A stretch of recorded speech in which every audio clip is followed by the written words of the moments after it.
time to go for a drive. I'm going to take the family out for an ice cream. Pretty happy with the brakes, and seems to go reliably, and it's shiny, so good day out.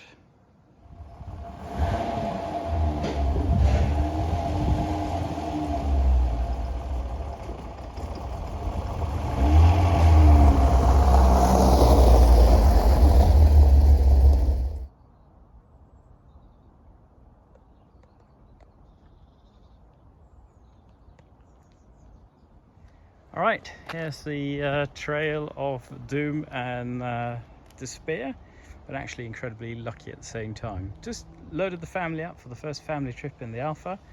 I didn't quite notice, I just noticed a bit of a leak. I thought it was normal drops, but I started driving. I started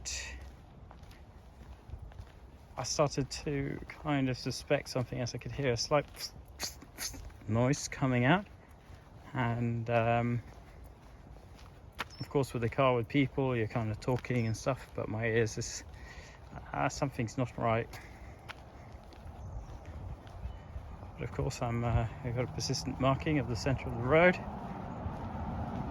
Got to the gate, opened the gate, and then I could really hear something, a weird sound. Drove out the gate, but then I stopped and said, well, give me a second, I'm just going to see what's going on. Had a look back, I could see through my utter terror and despair a big trail of stuff coming out of the car, so I quickly just backed it up. It's a bit risky, but I couldn't have it out in the road.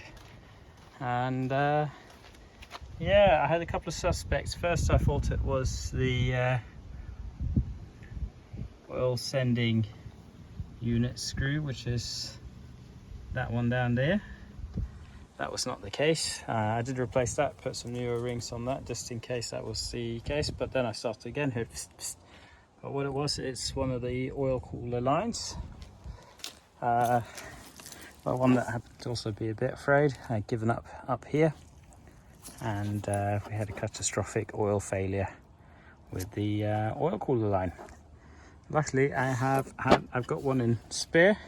I've nicked Chris's oil. I'll order him a new one.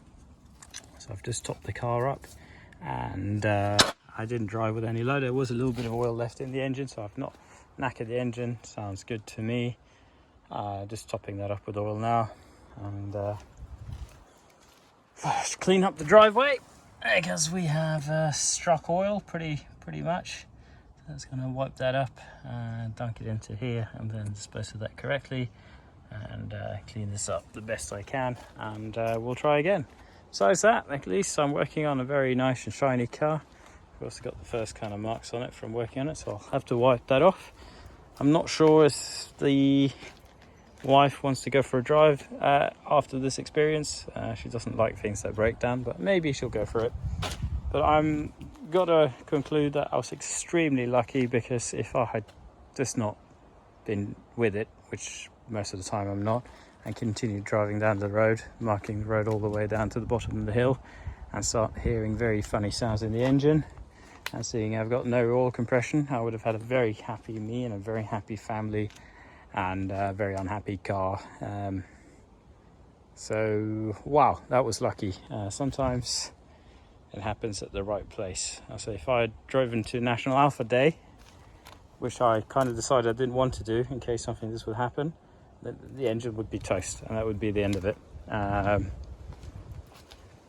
Next stage is fill it with oil, drive it back into the garage, maybe go for a little drive. I think the likelihood of the other one going is very small. Does seem solid. This one was quite frayed, but the first thing I'm going to look is for hydraulic pressure line places around in the area. Bring these two, see if they can reuse these crimps, or find something that matches, and get a set of new lines.